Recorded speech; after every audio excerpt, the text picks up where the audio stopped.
All right.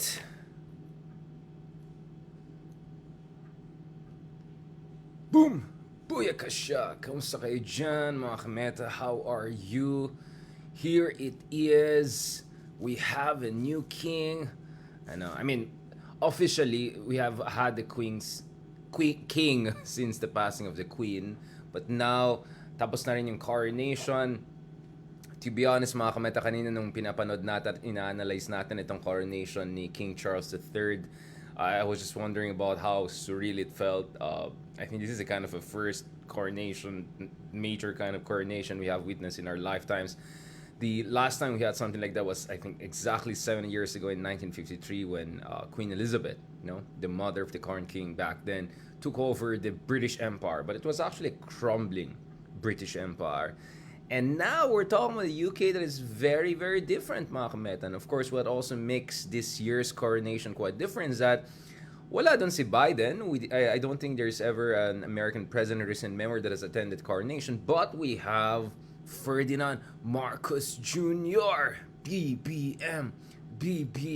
Yan. Nag-attend dyan sa coronation from the US to the UK. Talagang social na social talagang ating Pangulo. All around the world. Ayan na, pag-usapan natin. Let's talk about a number of things. First of all, what's the relevance of this whole coronation event? What can we expect about King Charles III? What are the challenges for the British monarchy down the road? But more importantly, ano ang bagay to sa Pilipinas? What's the BBM UK Charles III dynamic, right? And what are the things that we have to build on as far as Philippine-UK bilateral relations is concerned? Mga kameta, we actually had the pleasure of interviewing Ambassador Laure Bouffis, the British ambassador to the Philippines, not long ago. Actually, second official interview ko na sa kanya, but I've had the opportunity of having extensive discussion with her hours and hours throughout the past year or so, at least since the last year's elections. So, yun ang i-reflect natin today sa discussion natin, mga kameta. Alright? Okay. And please, stop the comment na kamukha ko si Prince William. Parang alam ko yung ibig niya sabihin dyan. Kaya talaga... Ayan na, medyo controversial rin pala si Prince William. Akala ko yung isa lang na nagkalat dun sa kanyang biography yung Alright, kailangan natin ng kape. Medyo mahabang araw. Alam niyo ng hameta. Nagme-meta 2 pa tayo. Then back to writings again. Tapos na interview.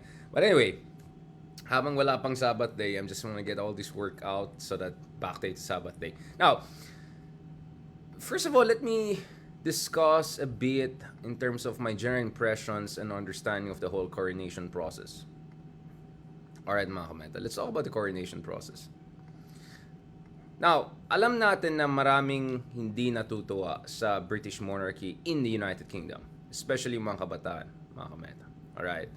And we know there are a lot of discussions about whether the monarchy deserves all of the kind of tax breaks, incentives, all sorts of subsidies it's getting from the public. Especially now na may cost of living crisis, may austerity, the fallout from the Brexit is still being felt by ordinary British people. In fact, UK is the only major economy at this top 5, top 6 economies that is expected to shrink this year or experience a kind of a recession.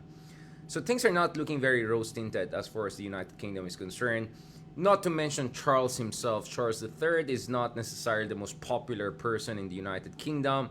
Of course, yung mga ibang kameta natin dyan, alam nila yung context. This has a lot to do with the fact that the late Princess Diana was seen as a victim in that relationship. No?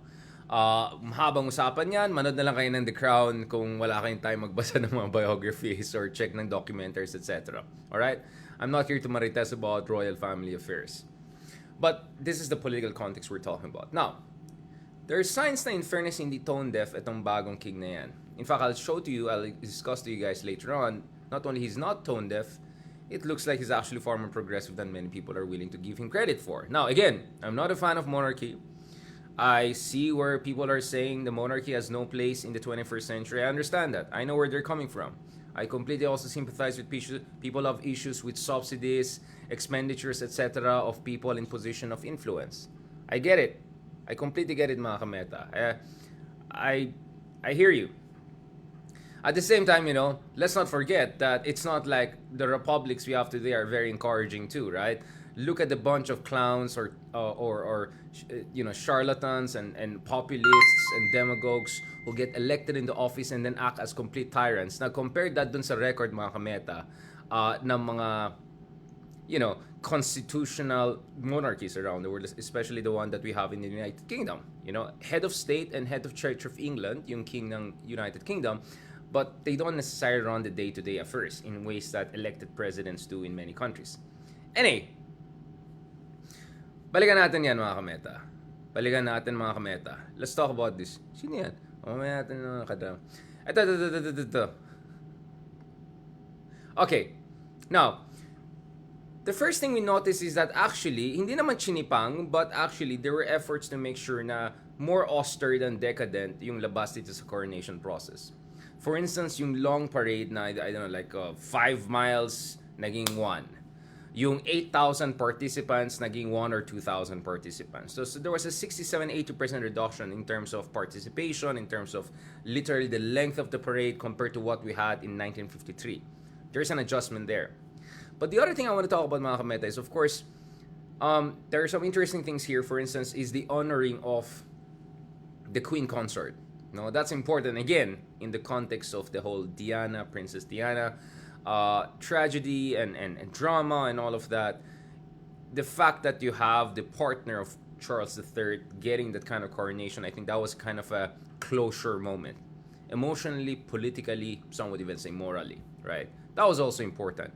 We also saw Prince William, also there. And he was the first one who went there and kind of pledged his allegiance in person and all. And that was special in itself. I think in the past, more members of the royal family would do that. So medyo na-shorten nila yung coronation also. So it was not only more austere, it was more compact also in terms of the scheduling and all. Now, if you look at King Charles, actually, he's quite an interesting person because despite all the controversies with him, despite all of the, off-the-cuff statements he has made, no? The fact of the matter is that he's actually arguably in a position to be the first woke king in the 21st century. Many would argue that he's actually the first climate king because he has been consistent about showing his concern about climate change for quite a long time, for a very, very long time. And he has had, punta kayo sa YouTube, check it on your own, he has had many passionate speeches in favor of doing something drastic about climate change, mitigating climate change, adapting to climate change, adopting measures that will help with dealing with the climate change issues. Not only on the issue of climate change, but we also know that on the LGBTQ rights and marriage equality, or even issue of divorce, for instance, issues that rile up a lot of conservatives, including the US, he's also much more progressive and liberal. Now, he has not officially said anything on the he has not yet said anything about the LGBTQ rights officially, but we know that Prince William and also the King seem to be much more sympathetic to marriage equality and institutionalized respect, legalized respect for LGBTQ rights in ways that we didn't see with much more conservative variations of the monarchy in the past. So that's quite interesting to keep in mind. So from climate change to LGBTQ rights to marriage equality to divorce to many other issues, more like he's more woke than bloke. That's something that you have to keep in mind. That's very important. Now, he's a king, so he's not supposed to have policy position per se. He's not supposed to be partisan, but he can have something close to general moral political positions on existential threats and concerns facing not only the United Kingdom but the world. In a way, it could be a kind of a elder statesman without being necessarily a statesman, and that's something that is quite important to keep in mind here as far as Charles is concerned.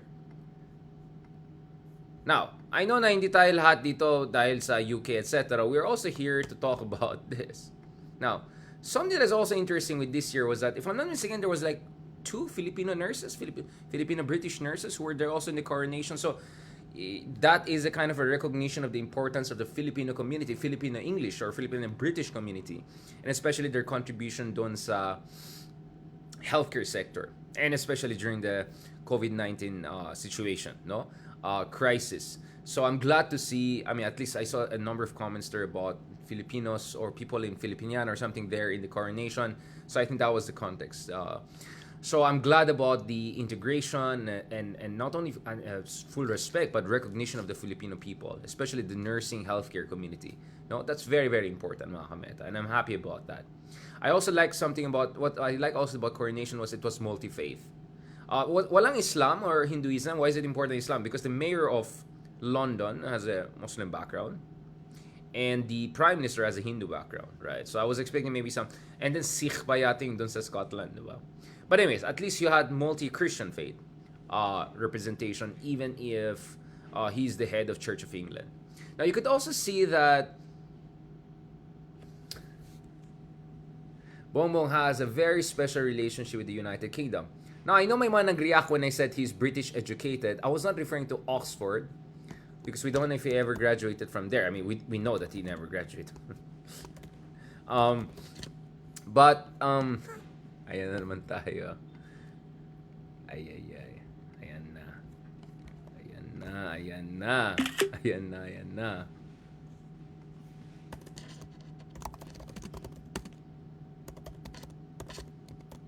Lawas natin yan kasi so makita yun eh. Saan yung picture na talagang English gentleman si Marcos Jr., no? Meron yun eh. Diba?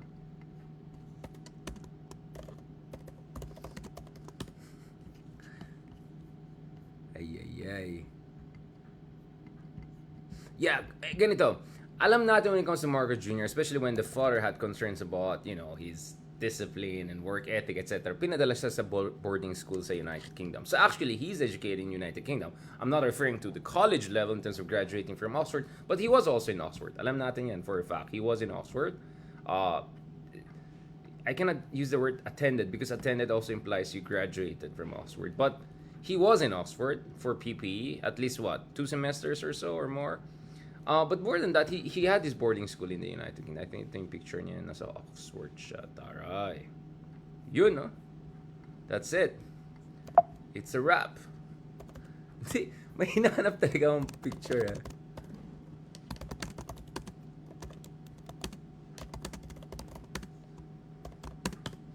Meron yung parang medyo bon vivant talaga siya. Ayan! Yan ang hinahanap natin, mga kameta. This is it.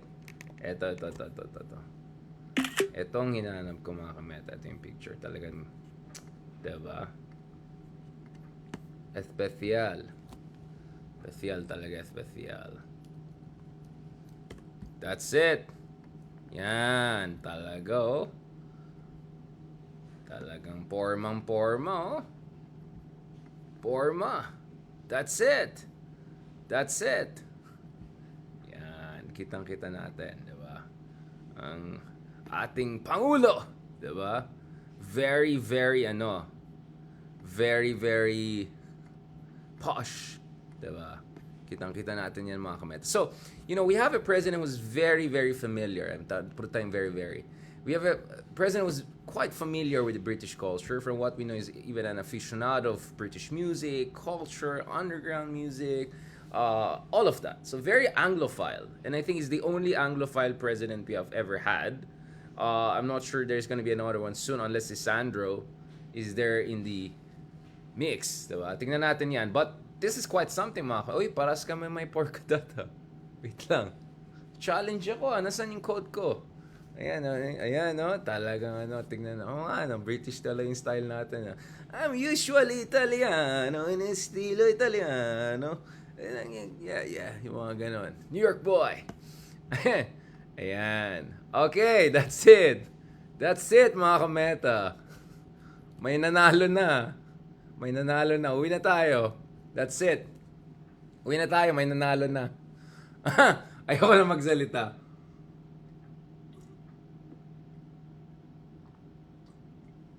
Anyway, on a more serious note, I think President Marcos Jr. is actually in good position to push the envelope. To push the envelope when it comes talaga paras talaga yung porka, that's yung necktie na conscious ako bigla. No, he is in a very good position to push the boundaries of the bilateral relationship, mga kameta. Tignan nyo naman. Hindi. So, United Kingdom, last time I checked, is still among top 6 biggest economies on earth. It used to be top 5 for a very long time. And the United Kingdom is also a permanent member of the United Nations Security Council, so one of the P5, one of the big 5 countries. More than that, more importantly, the UK is also, because it's out of Brexit, it's Brexit, it's out of the European Union, it's building also its presence on a global level, both on the economic front and also on the strategic military front. So on the strategic military front, for instance, the United Kingdom, mga kameta, has decided to have kind of a permanent deployment of at least 2 warships to the Indo-Pacific every year to assert its presence in this part of the world. And alam natin that the United Kingdom, of course, is also looking forward to expanding defense cooperation with the Philippines as it also expands defense cooperation with Australia under the AUKUS. No? So this year, actually, according to Ambassador Bufis, the defense attaché of the United Kingdom was actually one of the observers dun sa Balikatan. So the British want to get more and more involved in terms of maritime security capability building in the Philippines, also in terms of South China Sea, also in terms of the context of Balikatan Plus, who knows, maybe EDCA Plus, maybe reciprocal access agreement down the road, who knows. These are the things in the mix. But the one area I think we can make a lot of improvement in bilateral relations is, again, in economics. So the other day I talked about how small Philippine-US trade is compared to our Vietnam's trade, for instance, with US, or Singapore's investment relations. So if you look at our bilateral trade, for instance, you're talking about just hundreds of millions here, mga kameta. So under $1 billion of exports, under, barely, $100 million dun sa, So, 604 million yung exports ng Britain to the Philippines. And then the Philippines, exports natin dyan, it's not that much, no? So, the trade is not that large, mga kameta. I mean, it's like, put them together, barely 2 billion, right? Now, just compare that, for instance, to UK's trade with some of our neighboring countries. Ang laki ng difference, mga kameta. Ang laki ng difference, mga kameta. So this is just the foreign direct investment of UK.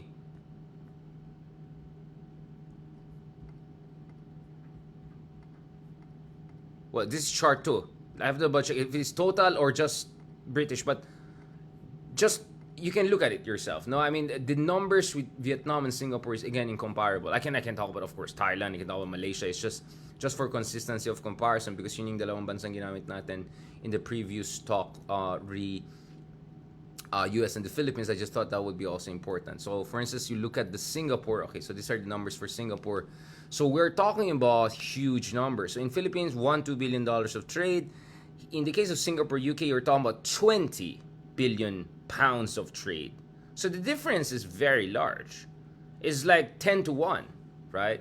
In terms of Singapore UK ties, economic ties. And with Vietnam, they actually also have a free trade agreement.